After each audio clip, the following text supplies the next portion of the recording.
بسم الله الرحمن الرحيم الحمد لله رب العالمين والصلاة والسلام على أشرف الخلق سيدنا ونبينا حبيب قلوبنا وطبيب نفوسنا وشفيع ذنوبنا أبو القاسم محمد اللهم صل على محمد وآل محمد وعلى أهل بيته أهل بيت النبوة الطيبين الطاهرين الأئمة المعصومين وعلى أصحابه الميامين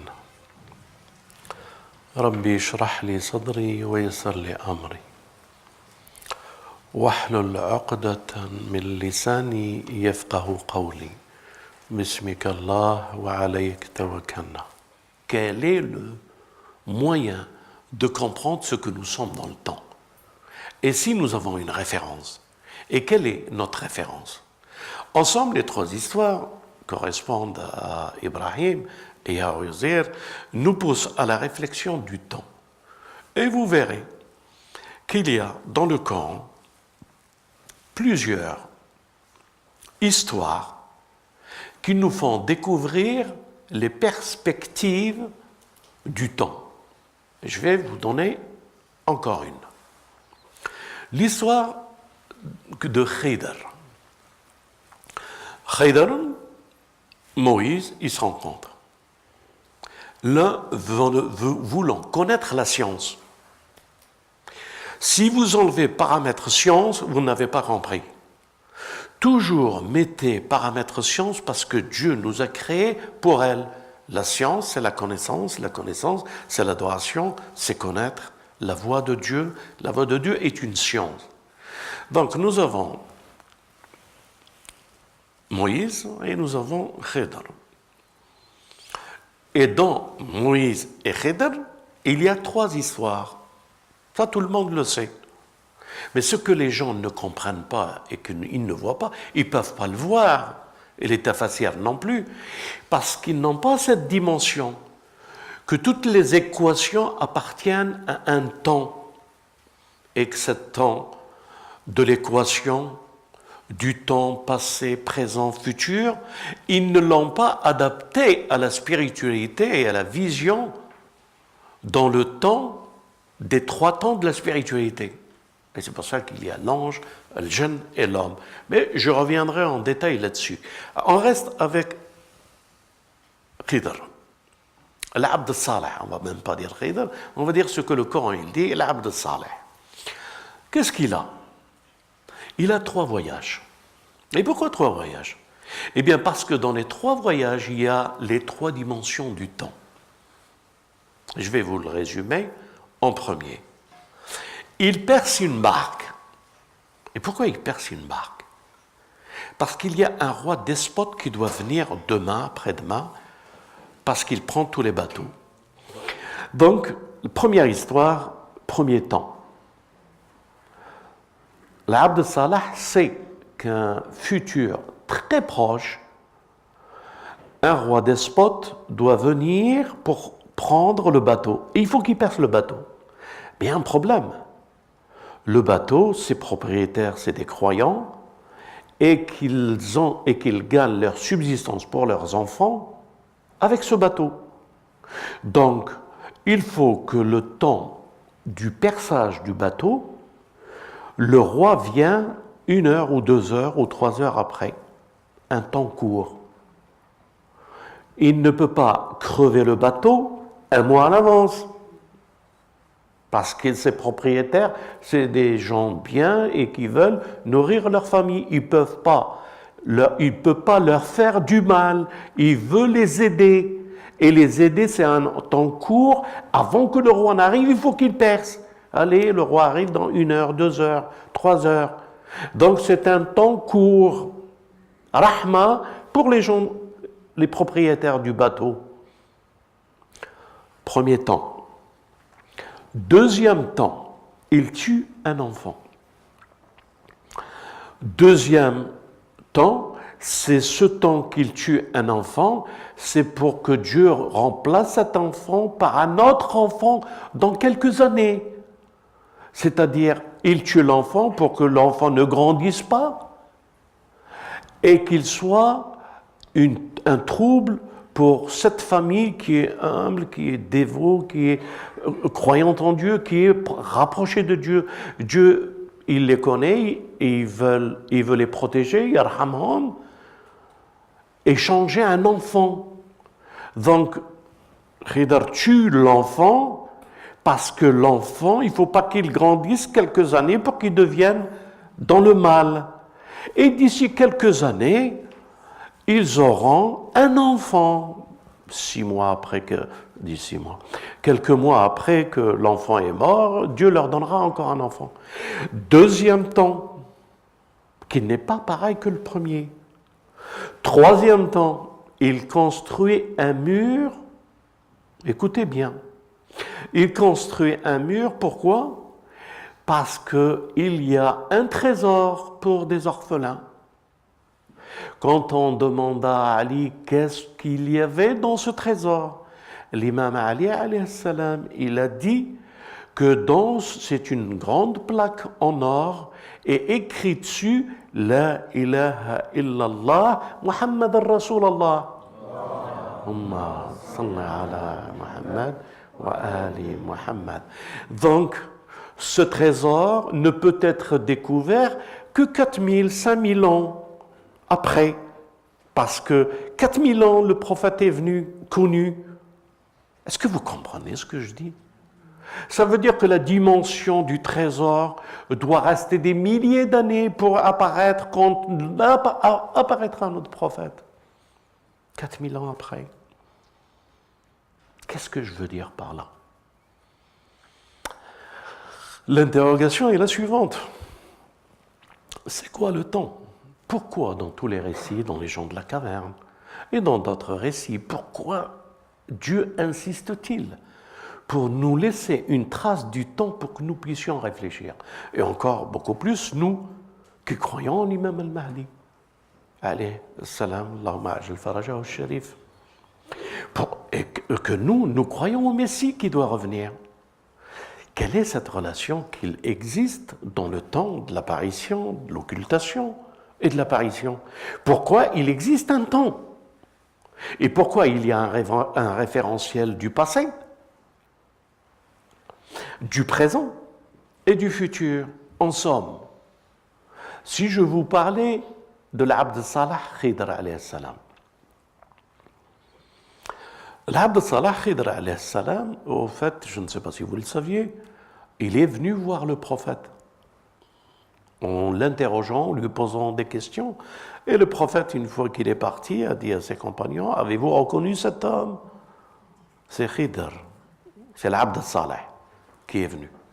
Attendez, il y a quelque chose qui... Mais l'Abd Salah, il est venu il y a 4000 ans avant. Eh bien, tout simplement, c'est des repères pour que nous puissions comprendre ou nous interroger. C'est quoi le temps? Avec un référentiel, un commencement, un présent et un futur. Nous avons l'impression, c'est palpable, c'est ce que nous touchons. Je vous ai dit, l'Afrit, le jeune ne touche que ce temps-là. Hein? Nous, il nous a demandé الذين يؤمنون بالغيب. Alors, si on doit traduire al-ghaib, c'est le futur. C'est ce qui n'est pas percevable, ce qui n'est pas palpable. Une croyance en ce qui n'est pas présent, al-ghaib. Les choses qui sont ghaib. Ça, ce livre est descendu pour eux. Il n'est pas descendu pour tous. Il est descendu que pour les extras d'al-ghaib, ceux qui croient dans le futur. Alors, on va prendre la dimension du temps. Et aujourd'hui, le but est le temps. C'est pour ça que j'ai parlé Salomon, Uzayr, Ibrahim et l'Abd Salah Khidr. Dans notre esprit, nous sommes formés pour comprendre le temps avec un passé, un présent et un futur. Une ligne qui vient d'un commencement, parce que le temps, définition du temps, il ne peut pas être abstrait. Il faut qu'il y ait une référence et un commencement. Mais vous me direz aussi, mais avant le commencement du temps, où est-ce qu'il était le temps? Et c'était quoi qui était avant, qui a poussé le temps à être? Hein? Pour qu'il y ait une référence, un commencement, une genèse du temps. Adam, l'ange, Al-Jan, et puis un processus qui nous accompagne jusqu'à aujourd'hui. Donc, si nous prenons la dimension uniquement du passé, notre référence, c'est l'histoire du passé, mais quand on prend le Coran, eh bien, c'est pas ça qu'il nous dit. Le passé, c'est une dimension, une histoire, pour que nous ne puissions plus revivre cette histoire. Ça veut dire la référence du passé, c'est une éducation pour le futur. Vous comprenez? Le passé ne sert que pour le futur. Il n'a aucune liaison avec le post-être, la surexistence, ou la résurrection, ou... enfin, vous m'avez compris. Donc, je suis en train de vous dire que la référence, le Coran, lui, ne marche pas de cette manière-là. Le Coran est une référence où sans référence est un point. Mais pas un point comme nous le pensons. Mais l'imam nous dit qu'il est un point en dessous du bas. Donc le Coran, quand il nous parle dans toutes les dimensions. Futur, post-futur, résurrection, après résurrection. Passé, atome, terre, énergie. Donc il assemble toutes les énergies du temps, de l'espace, et qu'il le propose à l'homme d'en faire un choix. Ou de vivre pour son temps, mon temps, référentiel, ou vivre dans une autre dimension du temps. Et je m'expliquerai encore beaucoup plus. Ce qui veut dire, où la référence, notre référence du temps, c'est un passé, et à partir de cette référence et de cette exégèse et genèse du commencement, je suis, vous êtes, nous sommes, une référence dans le temps. Ou non, nous sommes une référence qui a dépassé ce temps, et que notre référence se ponctualise dans la ligne du temps. Qu'est-ce que je veux dire par là? Si nous prenons la ligne du temps et que nous l'exposons de cette manière-là, un passé et un futur, il y a des rappels, des actions qui nous font ponctualiser un temps. Ce temps où il est ponctualisé et écrit à l'envers, avec le passé, ce sont nos histoires, ce sont nos déviations, ce sont nos péchés, ce sont, ou non, il s'écrit d'une autre manière, c'est plus un temps du passé, mais c'est un temps du futur, et que nous le ponctualisons avec quelque chose qui vient du ciel. Imaginez-vous, une ligne du temps, et de cette ligne apparaît le temps du passé, d'un présent actuel et d'un futur que nous ignorons. Mais nous marquons notre temps en faisant des arrêts, une ligne venant du ciel, du haut, parce que nous agissons tel que le ciel nous le dit et nous le recommande, et nous ponctualisons dans cette ligne droite une ligne qui vient du ciel, et ce sont les meilleures actions que nous pouvons faire et qui nous ont été révélées. Donc le temps se transforme selon nos actions. Et selon ce que nous faisons, ces temps se transforment à fur et à mesure que nous avançons dans des lignes célestes où nous avançons dans des points qui sont les actions qui ne sont pas bonnes et qui nous ramènent dans le passé. Donc tout ce qui nous ramène dans le passé, ce ne sont que les jeunes, excepté ceux qui croient, qui entendent, qui cherchent à écouter la parole et qui cherchent à la suivre et à la transporter à leur communauté pour qu'ils la développent, le tawhid, la connaissance de notre bien-aimé, ou non, c'est un temps qui est appelé à disparaître et c'est un temps qui descend. Mes frères, je vous dis ça parce qu'il y a quelque chose que j'ai dans l'esprit pour vous dire. Si nous avons compris cela, si nous avons compris les récits qui sont dans le Coran, si nous avons compris qui est l'Abd Saleh, ça veut dire quoi? Ça veut dire que l'Abd Saleh, en connaissant le présent près du roi despote qui va prendre, c'est qu'il connaît le futur de ce bateau et de ce roi. Ça veut dire qu'il a une dimension du temps du futur. Ça veut dire que Khidr maîtrise un temps court du futur. Mais le deuxième temps de la naissance de l'enfant, c'est un temps futur encore beaucoup plus loin. Encore beaucoup plus des années. Continuez. Il maîtrise le temps avec certitude à des milliers d'années dans le futur. Et on va le situer rien qu'à l'approche de la venue du prophète, puisque c'est écrit La ilaha illallah, Muhammad Rasulullah, dans cette plaque d'or. Il le connaît. Ça veut dire quoi, mes frères? Ça veut dire il vient du futur. Son référentiel, c'est pas le passé, mais il traverse le temps de cet univers en tant qu'Abd Salah, serviteur de Dieu, qui nous vient du futur. Le passé, c'est Moïse. Il était dans le passé. Tu es en train de nous dire, non, je suis en train de vous dire qu'il est présent maintenant.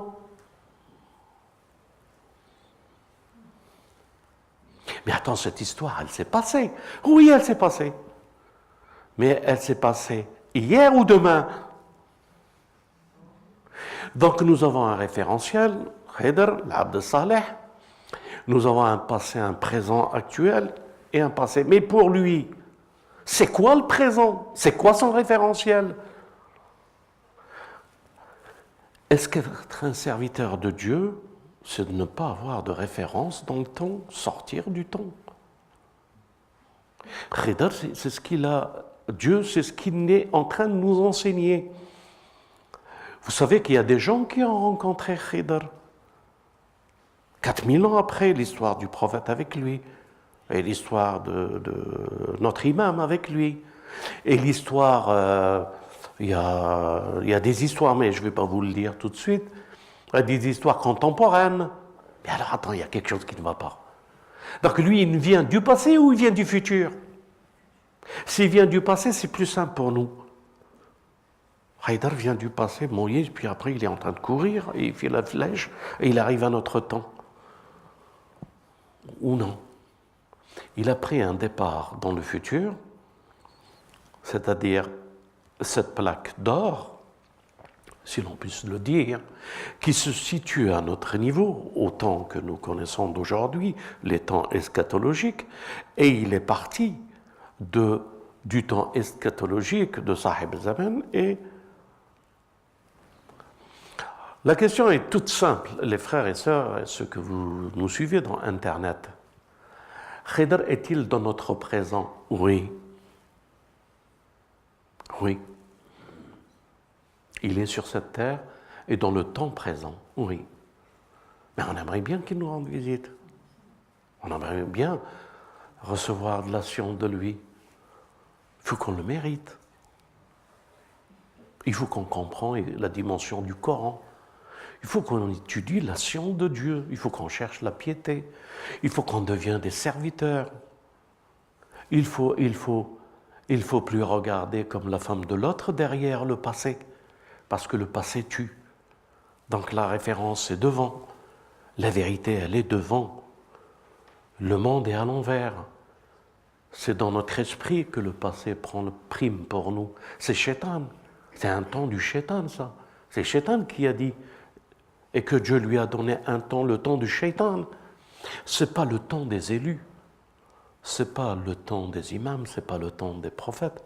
Ce n'est pas le temps de Awliya.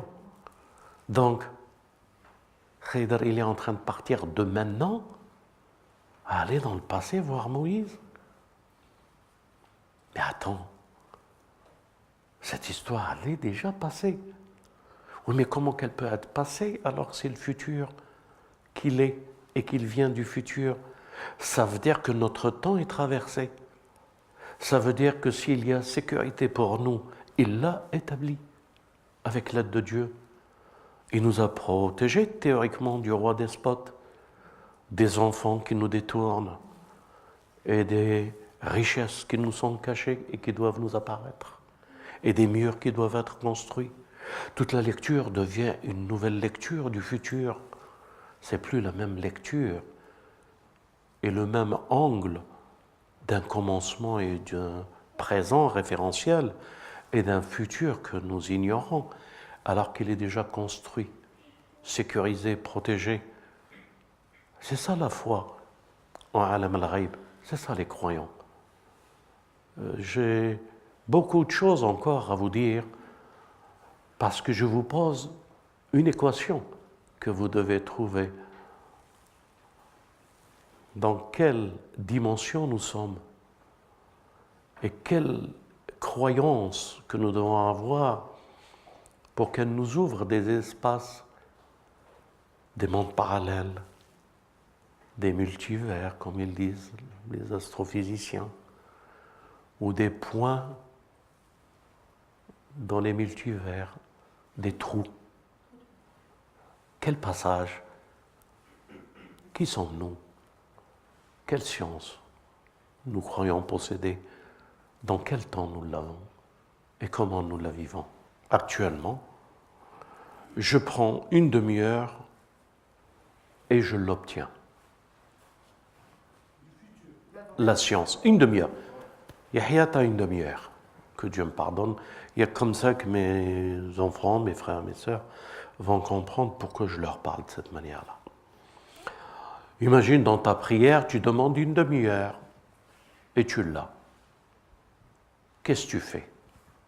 Aujourd'hui, du jour d'aujourd'hui, vous qui avez fait l'expérience les plus douloureuses dans votre vie, des expériences du passé qui ne permettent pas une échappatoire, que cette histoire est inscrite en vous et que vous aurez aimé vous en débarrasser. Moi, je vais te dire ce que tu feras de cette demi-heure que tu auras. Je vais te dire qu'est-ce que je ferais de cette demi-heure si je l'avais.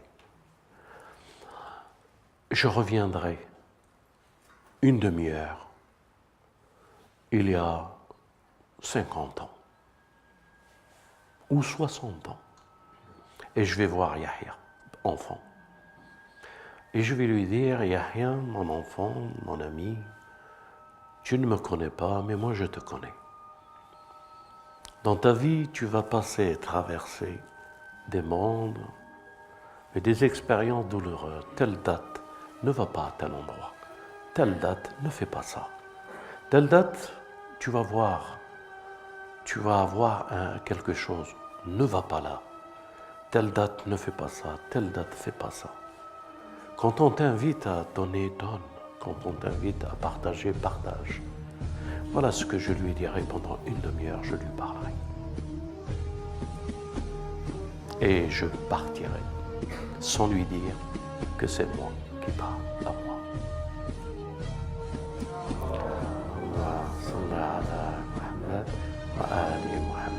C'est ce que le Coran nous enseigne, c'est ce que les prophètes sont venus, nos grands frères sont venus nous enseigner, c'est ce que nos imams et notre messager nous ont enseigné.